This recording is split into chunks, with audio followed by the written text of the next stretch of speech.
Hello everyone, welcome back to कॉमियल classes. आज के इस वीडियो में हम डिस्कस करेंगे class 6 social studies chapter number 2।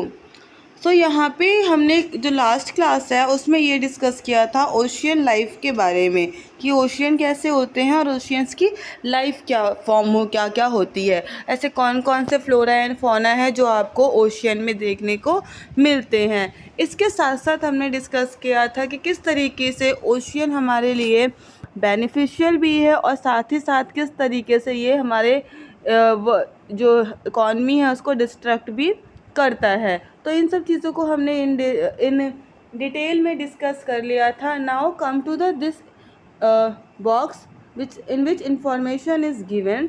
So let's discuss. Don't miss out box given in your book. So in this it is said that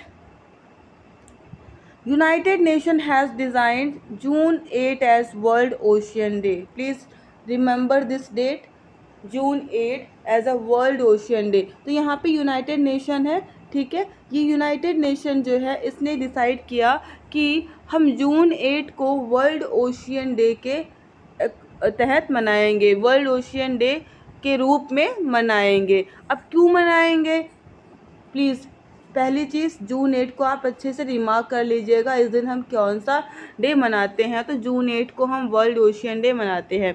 second thing, ये remind क्या करता है, it remind us all of the major role in the ocean place in every day life. ये हमें remind करता है कि जितने भी इम्पॉर्टेंट रोल ओशियन प्ले करता है हमारी रेगुलर लाइफ में, जो हमारी एवरीडे लाइफ होती है उसमें ओशियन क्या रोल प्ले करता है, उसकी क्या इम्पॉर्टेंस है, इस चीज़ को बताने के लिए हम वर्ल्ड ओशियन डे को सेलिब्रेट करते हैं।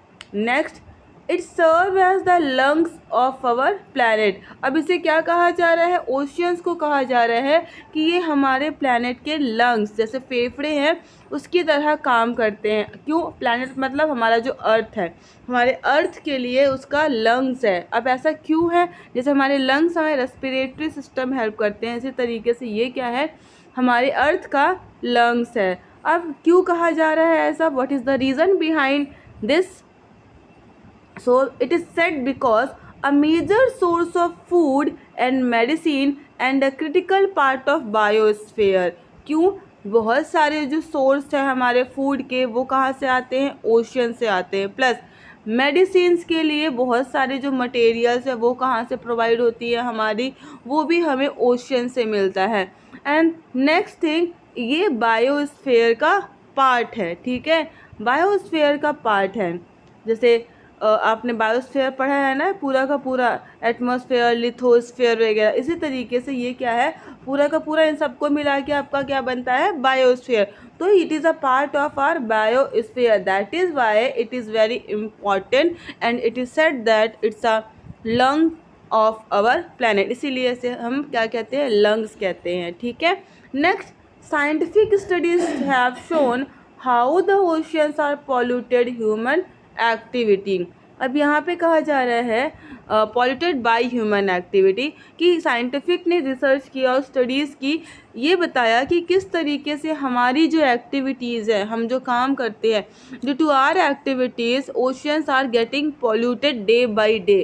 कंटिन्यूसली आप देखेंगे ईयर बाय ईयर हमारे ओशियन का जो पॉल्यूशन है वो इंक्रीज़ करते जा रहा है। And the pollution is increasing due to the human activities. It means humans हैं जो इसको क्या कर रहे हैं, पॉल्यूट कर रहे हैं। अब किस तरीके से पॉल्यूट कर रहे हैं, so we throw several million tons of plastic waste into the ocean every year. तो कई मिलियन टन्स ऑफ जो प्लास्टिक वेस्ट होता है, जो प्लास्टिक रैपर्स हो गए, प्लास्टिक के कंटेनर्स हो गए, इन सबको हम क्या करते हैं, हर साल हम ओशियन में डंप करते हैं।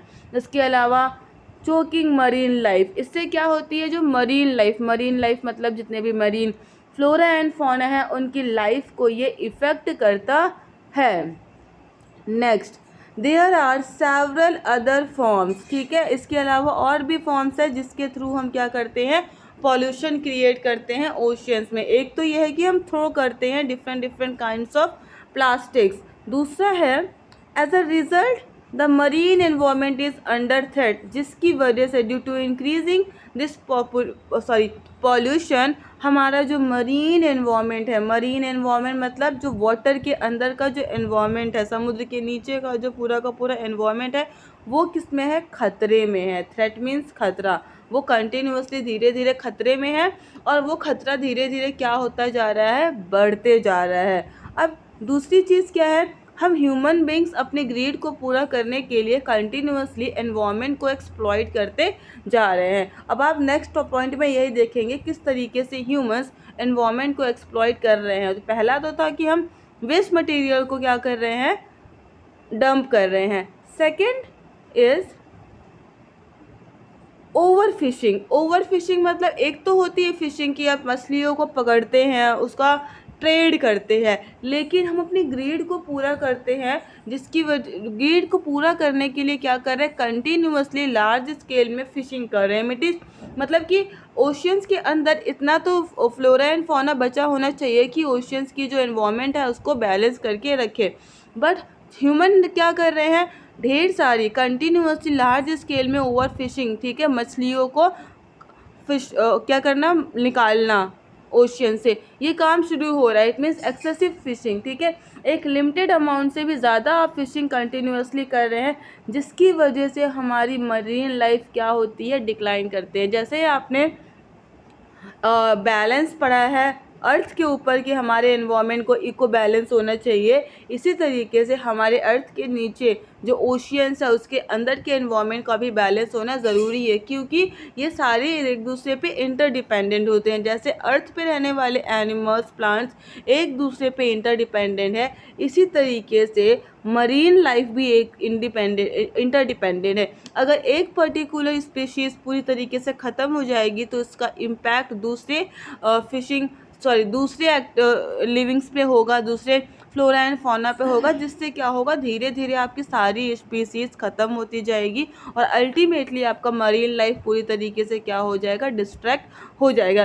दैट इज़ द रीज़न हमें चाहे वो अर्थ हो चाहे वो ओशियन हो, हर जगह रिसोर्सेज को सोच समझ के according to the need and requirement use करना चाहिए।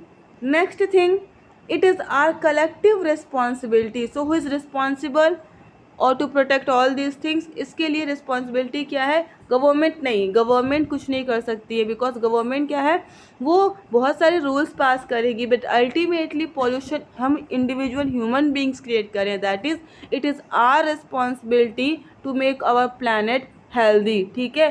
तो इसीलिए ये कलेक्टिव रिस्पॉन्सिबिलिटी हमारी बनती है, ठीक है, इसीलिए कहा जा रहा है it is our collective responsibility to protect ocean, ठीक है। इसीलिए ये हमारी being a citizen, being a human, it's our responsibility कि हम ओशियंस को प्रोटेक्ट करें। और किस लिए प्रोटेक्ट करना है, फ्यूचर ऑफ द प्लैनेट, ठीक है, एंड ऑफ ह्यूमैनिटी, मानवता के लिए, प्लस फ्यूचर में आपका जो प्लैनेट है वो बना रहे, इन चीज़ों के लिए आपको क्या करना है, इसको प्रोटेक्ट करना है। क्योंकि अगर आप फ्यूचर के लिए चीज़ों को बचा के नहीं रखेंगे तो आने वाली फ्यूचर जनरेशन रिसोर्सेस नहीं पाएगी, यूज़ नहीं कर पाएगी। जिस तरीके से आपने सस्टेनेबल डेवलपमेंट वाले पॉइंट पढ़े हैं, same as it is oceans को भी प्रोटेक्ट करना बहुत ज़रूरी है। So before we move on, यहाँ पे कुछ पॉइंट्स दिए हुए हैं, इसे हम पढ़ते हैं। बट यहाँ पे जो चीज़ें हमने अभी पढ़ी हैं ये बहुत इम्पॉर्टेंट है, इससे आपको मॉरल टीचिंग दी जा रही है कि आप ओशियंस या जितनी भी वाटर बॉडीज़ हैं उसको बिल्कुल भी गंदा ना करिए। मोस्ट ऑफ द थिंग्स जो गंदगी फैल रही है वो आपकी इंडस्ट्रियलाइजेशन की वजह से हो रही है, तो इंडस्ट्रियल पॉलिसीज़ आनी चाहिए, या जो पॉलिसीज़ हैं उसका ही प्रॉपर इम्प्लीमेंटेशन होना चाहिए। तो बहुत सारे ऐसे काम है जिसको करके हम ओशियंस को पॉल्यूट होने से बचा सकते हैं, और एक इंडिविजुअल लेवल पे आप काम करना शुरू करेंगे तो धीरे धीरे ये चीज़ें कम होगी। अगर आप ये सोचेंगे कि मेरे अकेले करने से क्या होगा, तो ऐसा नहीं है, धीरे धीरे ही करके सब चेंजेस आते हैं, ठीक है। नेक्स्ट है, अब यहाँ पे कुछ पॉइंट्स है, इसको हम डिस्कस कर लेते हैं, देन हमारा ये चैप्टर पूरा कंप्लीट हो जाएगा। So before we move on, अब यहाँ पे कहा जा रहा है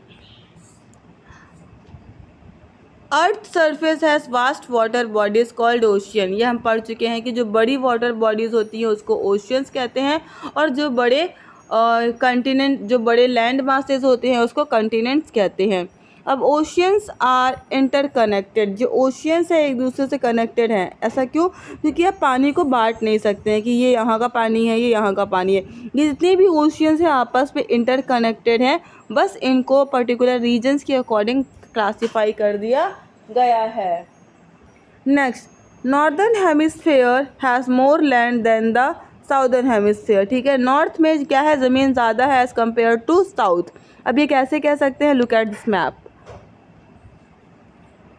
please wait a minute, look at this, this is, so look at this and you analyze that, or you can find that the northern sphere has more land, ठीक है, as compared to south। आप north में देख सकते हैं ज़्यादा है, ये पूरा का पूरा लैंड एरिया आपको देखने को मिल रहा है।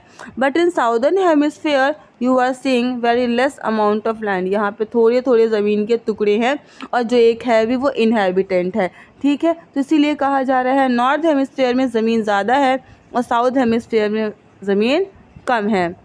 तो अब यहाँ पे कहा जा रहा है ocean support all kind of marine life. ठीक है, ओशियन किस तरीके की लाइफ सपोर्ट करती है? मरीन लाइफ क्या होती है? जो वाटर के अंदर रहने वाले जीव जंतु होते हैं या प्लांट्स होते हैं वो मरीन लाइफ के अंदर आते हैं। मतलब वाटर के अंदर रहने वाले जो जीव हैं उनको मरीन लाइफ में इंक्लूड किया जा रहा है। ये बहुत ही ज़्यादा इम्पॉर्टेंट रोल प्ले करते हैं हमारे वर्ल्ड के क्लाइमेट को मेंटेन करने में। Now they are now seriously affected by human activities and need our collective protection.